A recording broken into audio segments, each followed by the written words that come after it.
என் அன்பு பிள்ளையே, பல சமயங்களில் நீ உன் சக்தியை உணராமல் ஒரே இடத்தில் அமர்ந்து கொண்டு பழக்கப்பட்ட வேலைகளை மட்டுமே நம்மால் செய்ய முடியும் என்று கருதி நீ செய்து வருகின்றாய். நீ சாதிக்கக்கூடியவை எண்ணற்றவை, முடிவற்றவை. வாழ்க்கையில் எப்போதும் திருப்பு முனைகள் அவசியம். அவை இல்லாவிட்டால் வாழ்க்கையில் சுவாரஸ்யம் இல்லாமல் போய்விடும். தடைகள் வர வேண்டும், அவற்றை மீறி கடந்து செல்ல வேண்டும், வெல்ல வேண்டும். இல்லாவிட்டால் செக்கு மாடு போல ஒரே இடத்தில் உழன்று கொண்டிருப்பாய். ஆகையால் தான் பலருக்கு வாழ்க்கை ஒரு உற்சாகமான மனநிறைவானதாக இல்லாமல் மிக சாதாரணமாக கழிந்து விடுகிறது. பண்புகளில் முதலிடம் வகிப்பது கோபம். அந்த கோபம் கொள்ளாமல் அனைவரையும் அன்பால் அணைத்தலே ஆகும். சாதித்து காட்ட வேண்டும் என்ற தனியாத வேகமும் தளராத உழைப்பும் கல்வியும் செல்வமும் வாய்க்கப் பெற்றிருந்த ஒருவரால் சமுதாயத்தில் உயர்ந்த மனிதராக உருவாக முடியவில்லை என்றால் அவரிடம் அன்பு இல்லை என்று பொருள். செல்வம், கல்வி, உழைப்பு அனைத்தும் இருந்தும் அவரிடம் அன்பு, நிதானம், அரவணைக்கும் தன்மை மூன்றும் இல்லாமல் இருந்தால் அவரால் வாழ்வில் வெற்றி பெற முடியாது. வசதி வாய்ப்புகள் மட்டுமே ஒருவரை வாழ்வாங்கு வாழும் நிலையில் வைத்து விடாது. மற்றவர்களிடம் அன்பாக இருந்தால்தான் வெற்றி தேடி வரும். அன்பு உள்ளம் இருந்தால் நம் வாழ்வில் வெற்றியும் தேவையான வசதிகளும் தானாகவே வந்துவிடும். அன்பு மனம் கொண்டவர்களே மனிதர்கள் ஆவார்கள். என் வார்த்தைகள் மீது நம்பிக்கை வைத்து செயல்படு. கவலைப்படாதே, நான் இருக்கின்றேன் உன்னோடு என்றும். எதிலும் தோற்றுப்போக மாட்டார். எனது குழந்தைகள் தோற்று போனதாக சரித்திரத்தில் இடமில்லை குழந்தையே. எதிலும் வெற்றி வாகை சூடுவார். இந்த சாகியின் சமூகத்தில் வந்த உன்னை வெறுங்கையோடு அனுப்பி வைப்பேனா என்ன? சற்று விழிப்புணர்வுடன் திடமான விசுவாசத்துடன் காத்திரு. கூடிய விரைவில் நான் நல்லதை நடத்தி காண்பிப்பேன். கலங்காதே. பலம் என்பது வேறொன்றுமில்லை. கதறி அழ 1000 காரணங்கள் இருக்கும்போது சிரிப்பை தேர்ந்தெடுப்பது தான் பலம் குழந்தையே. ஒருவர் நம்மை தூக்கி எறியும் போது கெஞ்ச வேண்டிய அவசியம் இல்லை. நம் அன்பையோ இல்லை விளக்கத்தையோ புரிந்து கொள்ளாதவர்கள் என்றுமே புரிந்து கொள்ளப் போவதில்லை. மாற்றக்கூடியதை மாற்றுங்கள். மாற்ற முடியாததை ஏற்றுக்கொள்ளுங்கள். ஏற்க முடியாததை நீக்கிவிடுங்கள். நீ யார் மீது அதிக பாசமும் அன்பும் வைத்திருக்கின்றாயோ அவர்களே ஒரு நாள் உன்னை பைத்தியமாக்கி விடுவார்கள். ஒருவருக்கு கடினமான சூழ்நிலை வரும்போது உன்னால் அதை நீக்க முடியாவிட்டாலும் பரவாயில்லை. உன் மனதில் அவரது பிரச்சனை தீர வேண்டும் என்று இறைவனை பிரார்த்தனை செய். அதையே நீ செய்த உதவியாக இறைவன் ஏற்றுக்கொண்டு அவருக்கு வேறு வழியில் உதவி செய்வார். கடவுள் உன்னை சோதிக்கின்றார் என்றால் கவலைப்படாதே. சிரித்துக்கொண்டே ஏற்றுக்கொள். ஏனென்றால் சோதிக்க தகுதியானவனாக உன்னை தேர்ந்தெடுத்துள்ளார் என்று. நாம் நலமோடு வாழ்வதோடு இந்த உலகில் உள்ள அனைவரும் நலமோடு வாழ நினைப்பதே உத்தமமான குணம். சோம்பேறிக்கு எல்லாமே கடினமாக தோன்றும். ஊக்கமுள்ளவனுக்கு எல்லாமே எளிதாக தோன்றும். எண்ணுவதெல்லாம் உயர்வு. எல்லையில்லா சக்தியோடு தான் நாம் உலகுக்கு வந்துள்ளோம். நாம் கடந்த காலங்களை வைத்து எதிர்காலத்தை தீர்மானிக்க வேண்டாம். பொறுப்பெடுத்துக் கொள்ளுங்கள். கடந்த காலத்தை விட சிறப்பாக நம்மால் வாழ முடியும் என்று. தேவைப்படும் போது அறிவையும் தேவையற்ற போது மௌனத்தையும் சமநிலையில் பயன்படுத்தி வாழத் தெரிந்தால் எதையும் தேட வேண்டிய அவசியம் இருக்காது குழந்தையே. இதுதான் வாழ்க்கையின் மிகப்பெரிய ரகசியம். பொறுமை, பக்தியை ஒருபோதும் கைவிட வேண்டாம். வேண்டுதல் நிறைவேற தாமதமாவதும் கூட நன்மைக்காகவே குழந்தையே. கடவுளை பரிபூர்ணமாக நம்பு. எல்லா பிரச்சனையில் இருந்தும் முற்றிலும் விடுவிப்பார். போலியான உலக கௌரவத்தை விட்டுவிடு. கடவுளின் சன்னதியில் மகிழ்ச்சி பெறு. ஆடம்பர வழிபாடு ஆண்டவனுக்கு பிடிக்காது குழந்தையே. அன்பும் பணிவுமே அவனின் விருப்பம். பசியால் வாடுவோருக்கு வயிறார உணவளிப்பவனே கடவுளின் பிள்ளை.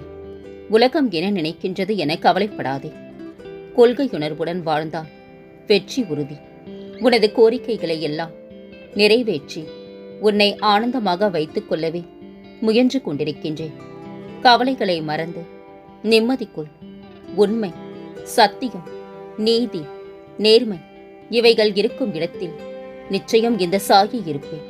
சாந்தமாக இரு குழந்தையே. நீ சாயியின் பிள்ளை. உன் மனம் வருத்தமடையும் போது ஒரு முறை உன் அப்பன் இந்த சாகியை நினை. எதற்குமே கலங்காதே. உன்னை நோக்கிய என் பார்வை உன்மேல் விழுந்து விட்டன. உன் மனக்கண்ணில் என்னை நீ உணரும் தருணத்திற்காக நான் காத்திருப்பேன். உன்னில் நீ என்னை உணர்ந்து விட்டால் உனக்கு என்னால் ஆகாத காரியம் என்று ஒன்றுமே இல்லை தங்கமே. என் பார்வை உன் குடும்பத்தின் மீது விழுந்து விட்டது. இனி நன்கு வாழப் போகின்றாய். உனக்கு இருந்த திருஷ்டியெல்லாம் ஓடிவிட்டது குழந்தையே. நீ மகிழ்ச்சியாக இருந்தாலும் உன் மனதில் ஏதோ ஒரு பயம் ஓடிக்கொண்டிருக்கின்றது. ஆனால் அது தேவையற்ற பயம் குழந்தையே. உன் வாழ்க்கையில் நல்ல மாற்றங்கள் ஒவ்வொன்றாக நடக்க ஆரம்பமாகிவிட்டது. பயம் உனக்கு எதிர்மறை எண்ணங்களை தரும். உன் செயல்பாட்டை தடுக்கும். பயத்தை விடு. நல்லதை நினை. உனக்கு நன்மைகள் மேலும் பெருகும். வாழ்க்கை உயரும். இறைவன் மீது நாம் கொள்ளும் பக்தி மனதில் இருந்தால் மட்டும் போதாது. சோதனைகளின் போதும் அது உறுதியாக இருக்க வேண்டும். நாம் இறைவனை முழுமையாக சரணடைந்தால் விதிப்படி நமக்கு நடக்கும் பெரும் தீமை கூட நம்மை விட்டு நீங்க இறைவன் நமக்கு அருள் புரிவார். என் தங்கமே, முழு மனதோடு இந்த சாகியை வேண்டினால் கேட்பது கிடைக்கும். நினைத்தது நடக்கும். கடந்து போனவைகளை பற்றி கவலை கொள்ளாதே. இனி நீ கடக்கப் போகும் வாழ்க்கையை பற்றி சிந்தித்துக்கொள். சங்கடங்களை நினைத்து சந்தோஷத்தை தொலைக்காதே. அனுதினமும் வணங்கும் கடவுள் நான் இருக்கின்றேன். அனைத்திலும் இருந்து நான் உன்னை காப்பேன். நானே உன் வாழ்வின் அனைத்திற்கும் பொறுப்பாவேன். நான் ஒன்றுமே செய்யவில்லை, எல்லாவற்றையும் என் சாயப்பா செய்கின்றார் என்ற உறுதியான உணர்வு கொண்டவன் எந்த இடத்திலும் தவறு செய்ய வாய்ப்பே இல்லை. ஏனென்றால் அவன் எல்லா இடத்திலும் என்னையே காண்பான். என்னை நீ எப்படி வேண்டுமானாலும் வணங்கிக்கொள். அதில் நான் மிகவும் திருப்தியும் மகிழ்ச்சியும் அடைகின்றேன். நீ நினைப்பதை கொடுப்பதற்கும் கொடுப்பதை நிலைக்க செய்வதற்கும் இந்த சாகி நான் இருக்கின்றேன். நம்பிக்கையோடு இரு.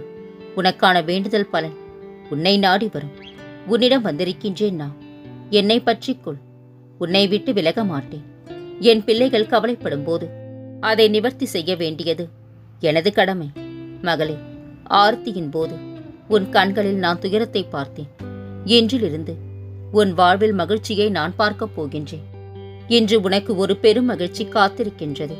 அதை பெற தயாராக இரு குழந்தையே. கலங்காதே. நான் என்றும் உன்னுடன் தான் இருக்கின்றேன். கிடைக்கப் போகும் வாய்ப்புகளை தவற விடாதே. எதுவாக இருந்தாலும் கலங்காதே. எனது விரல் நுனியில் உனது வாழ்க்கையின் அத்தியாயம். இனி உன் வாழ்க்கை பிரகாசமாக இருக்கப் போகின்றது. அளவு கடந்த கஷ்டத்தை அனுபவிக்கின்றாய் என்று வருத்தமடையாதே. உனக்காக எல்லையில்லா சந்தோஷம் காத்திருக்கின்றது. கலங்காதே. உன் விடாமுயற்சி உன்னை உயர்ந்த நிலைக்கு கொண்டு செல்லும். உன் தேவைகள் அனைத்தும் நிறைவேறும். உனக்குள் நான் இருந்து செயல்படுவேன். என் செல்லமே, உன்னை விட்டு போன உறவையே எத்தனை நாள் நினைத்து கொண்டே இருக்கப் போகின்றா? அந்த உறவு ஏற்படுத்திய வெறுமையை நிரப்ப இன்னொரு உறவை தேடாதே. அது நிலைக்காது. உன் உண்மையான அன்பை புரிந்தவர் என்றால் கண்டிப்பாக எத்தனை காலம் ஆனாலும் உன்னை தேடி வருவார். நான் வர வைப்பேன். உன் வாழ்வில் நீ படும் வேதனைகள் அனைத்தும் பொடிப்பொடியாக உன்னை விட்டு நீங்கும். நீயும் உன் வாழ்வில் படிப்படியாக முன்னேறி வருவார். என் ஆசீர்வாதம் என்றும் உனக்கு நிலைத்திருக்கும். கலங்காதே. உன் மனதில் ஓடும் எண்ணங்கள், கனவுகள், ஆசைகள் அனைத்தையும் நான் அறிவேன். நீ எண்ணிய நாட்களுக்குள்ளாகவே அதை நான் நிறைவேற்றித் தருவேன். ஒரு நொடி என் நாமத்தை உச்சரி. மற்றதை நான் பார்த்துக் கொள்கின்றேன். குழந்தையே, பொறுமையுடனும் நம்பிக்கையுடனும் இரு. நீ நினைத்தது அனைத்தும் மன நிறைவோடு நடக்கும். இதோ உனக்கு மிக அருகில் நெருங்கி உனது வீட்டில் வந்து அமர்ந்து விட்டேன். உன் துன்பங்கள் முடிந்து விட்டது. இன்பமயமான வாழ்க்கை எந்த நிமிடத்திலிருந்து ஆரம்பமாகி விட்டது. உன் பிரச்சனை தீர்ந்தது. கலங்காதே குழந்தையே. நான் உன்னோடு தான் இருக்கின்றேன்.